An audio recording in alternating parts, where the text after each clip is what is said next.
यहाँ से चंद किलोमीटर के फासले पर ग्वादर है।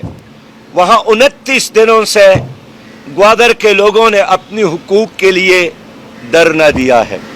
हजारों लोग, माए बहनें और बेटियां भी, बच्चे भी उस धरने में मौजूद होते हैं। वहाँ के हजारों लोगों ने कफनफोश जुलूस भी निकाला और उनका मुतालबा किया है, पानी मांग रहा है जो उनका बुनियादी हक है, रोजगार मांग रहा है। और वहाँ के मचीरों का यह मुतालबा है कि हजारों सालों से यहाँ के लोगों का जो एक जरिया माश है, समंदर में मछलियाँ पकड़ना, अब ये हुकूमत और इनके माफियास वो जरिया भी उनसे छीनने की कोशिश करती है ये हुकूमत, लिहाजा उनसे रोजगार न छीना जाए।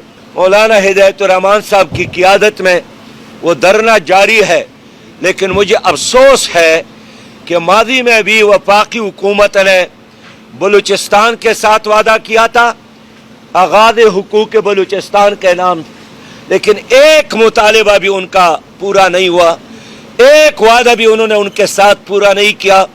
और ग्वादर के लोगों के साथ भी मरकजी हुकूमत और सूबाई हुकूमत ने जो वादे किए थे, तकरीबन कोई 17 मुआहिदे थे, 17 चीज़ों पर हुकूमत ने खुद दस्तखत की थी, वफाकी हुकूमत ने, सूबाई हुकूमतों ने, लेकिन इतना अरसा गुजरने के बावजूद हुकूमत ने उनके साथ कोई वादा पूरा नहीं किया, जिसकी वजह से वो दोबारा धरना देने पर मजबूर है।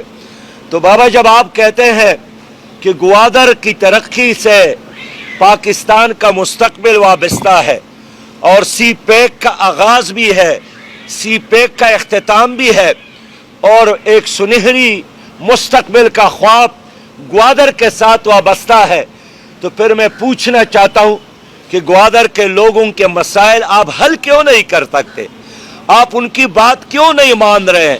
आप उस पर क्यों जुल्म कर रहे हैं?